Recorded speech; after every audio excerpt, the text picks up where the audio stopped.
blurbs, an author's nemesis.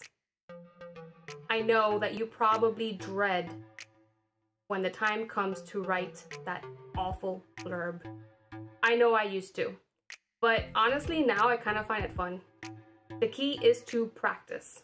Practice, practice, practice, and it's best not to wait until right before having to publish your book, to where you're like, shit, how do I do this? Okay, practice now while you're writing.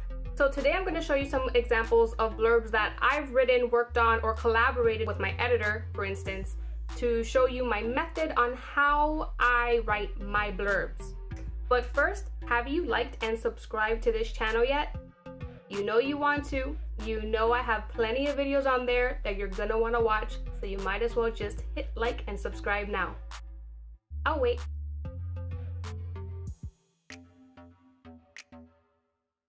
Now that that's out of the way, let me give you some advice. Before setting out to write your blurb, go over to Amazon and check out best-selling books in your genre. Read plenty of the blurbs on the description, on the sales page of each book, to sort of get a feel of what is common in your genre, having to do with the style, the voice, the tone of the blurbs. Keep in mind that usually if a blurb is written in first person, then the book is too. So if you're in the genre and your book is written in third person, you don't have to copy their style. But it gives you sort of a feel of what they're usually like, and they usually follow a certain formula.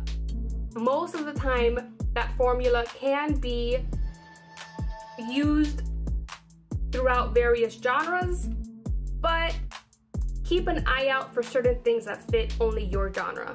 And also, my second piece of advice, and by the way, this video is not sponsored by anyone, but I do want to let you know that I recommend taking a course on writing blurbs, hooks and blurbs like I did.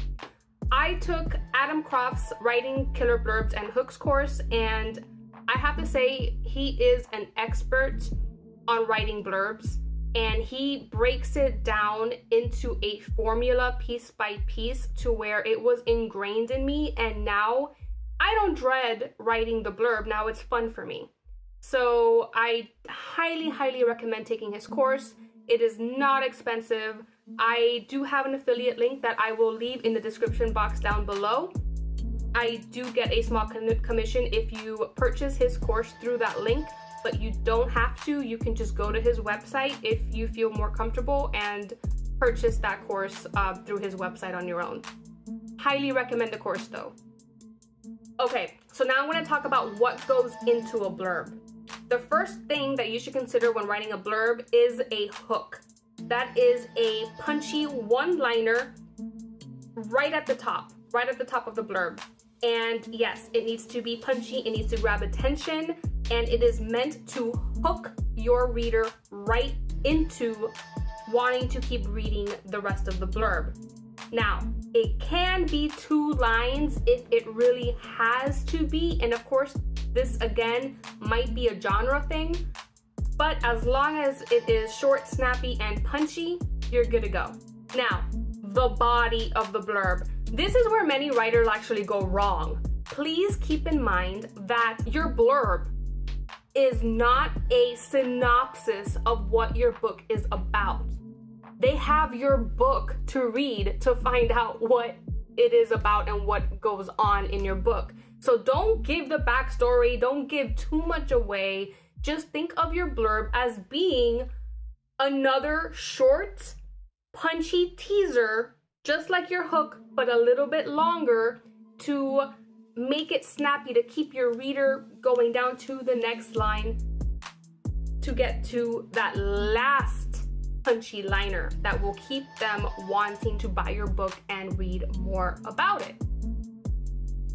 So the blurb, the body of the blurb, what should it have? It should have a little bit of your character's voice, a little bit of the sass, the tone, and the tense of your book.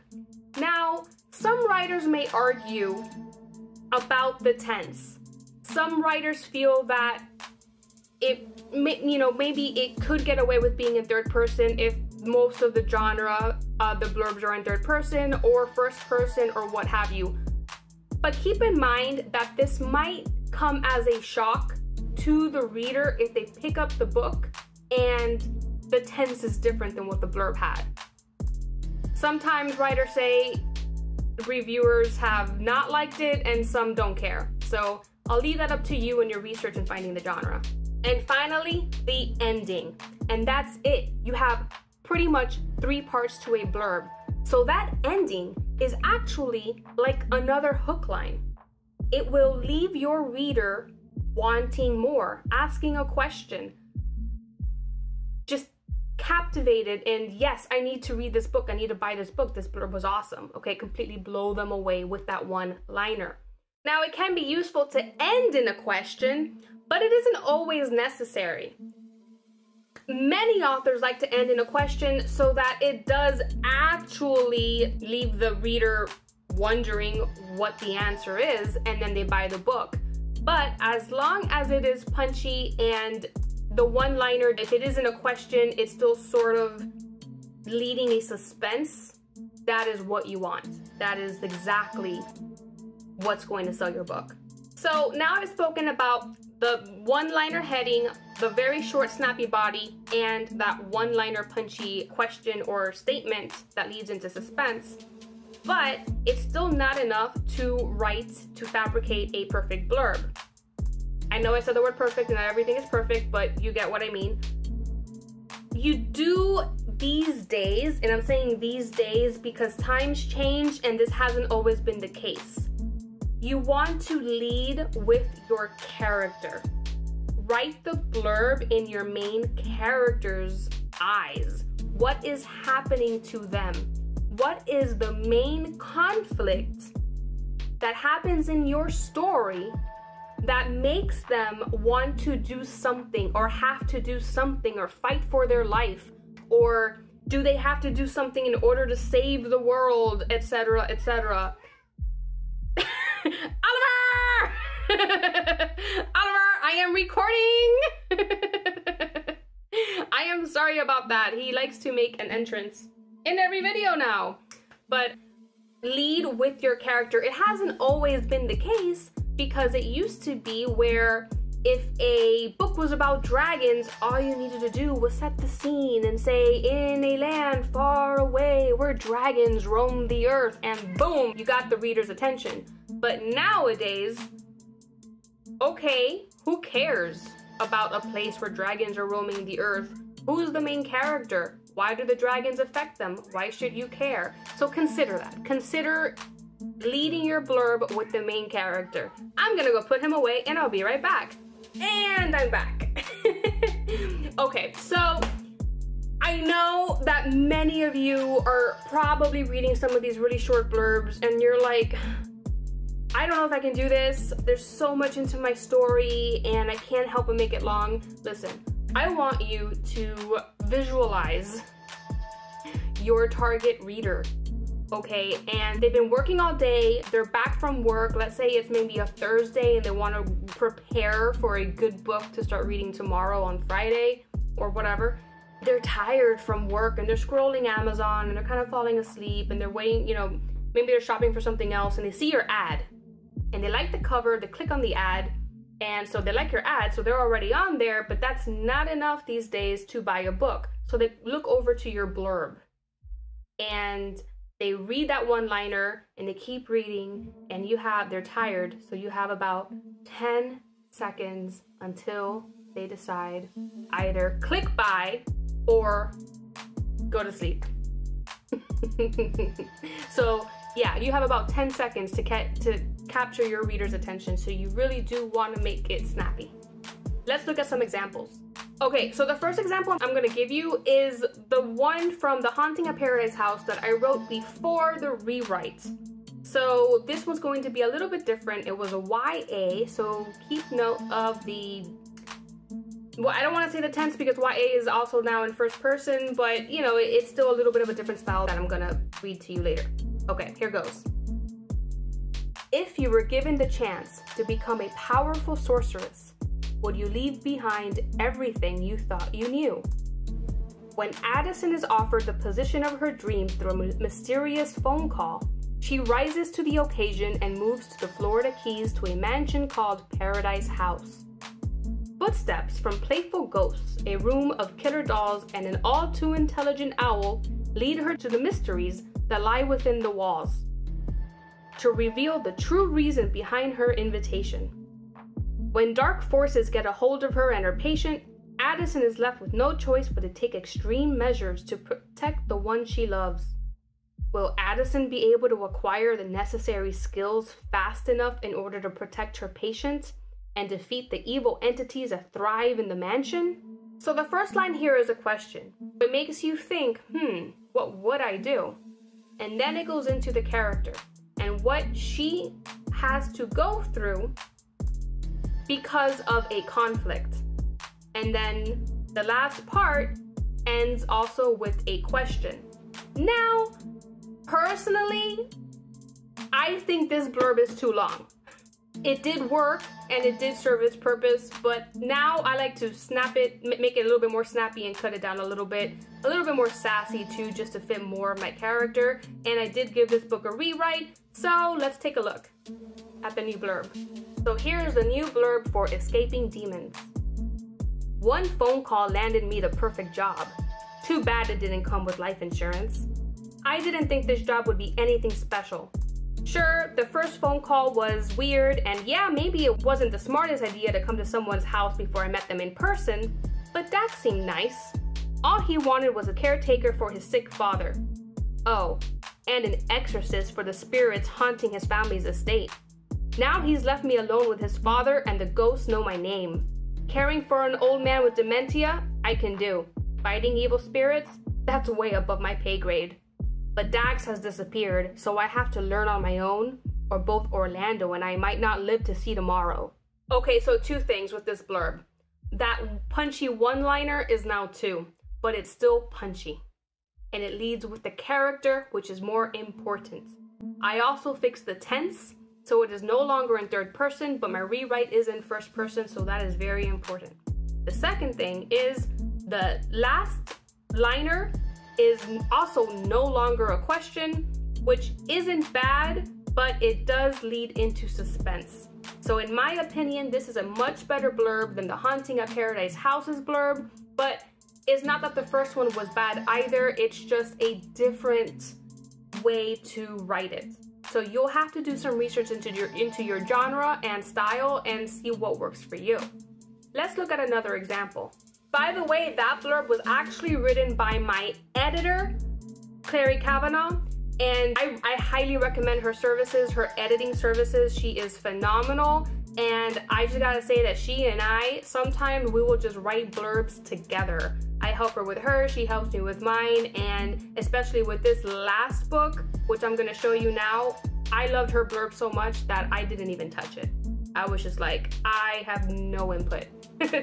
So I want you to know that this is still following the same formula in which I'm talking about, and the formula discussed more in depth in Adam Croft's course. Okay, so now let's take a look at the blurb for the book 2 in my series, Castilian Blood. It is called Lying with Demons.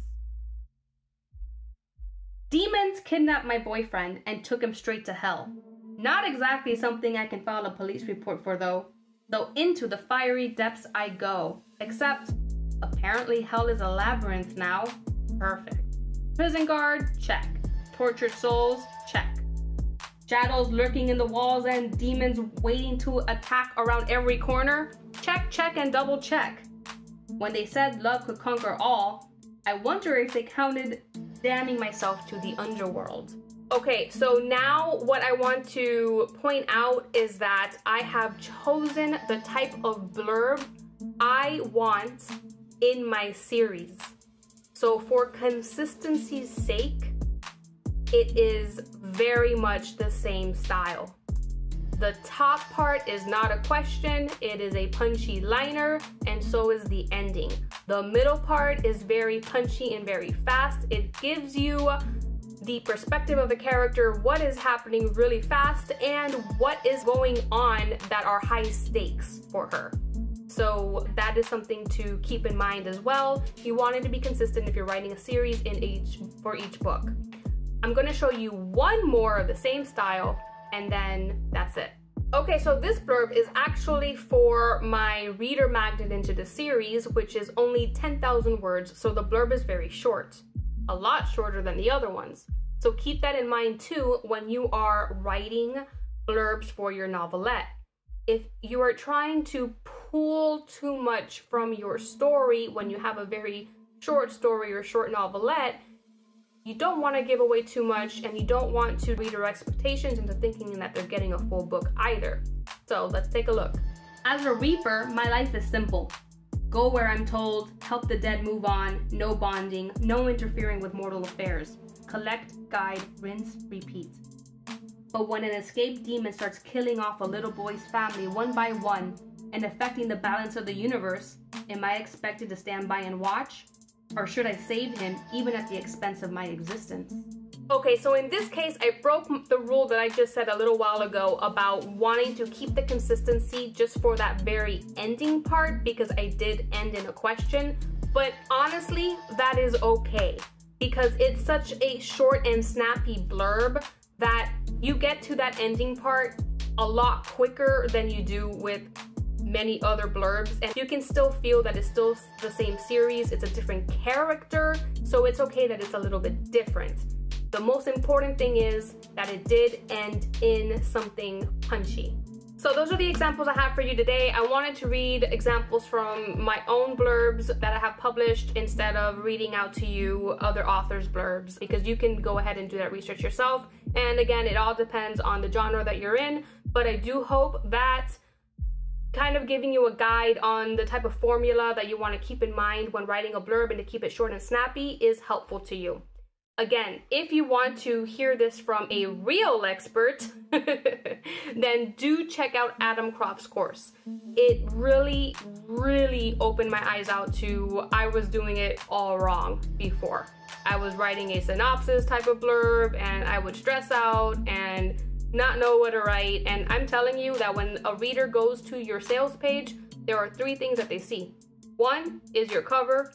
2 are the rating and reviews that you have, which most of the time is beyond your control. You can always work to get reviews, but you can't control what they put in the reviews, so don't worry too much about that. Just make sure that you have a great cover and a great blurb, because that blurb is usually what sells it. It's what pulls the reader in.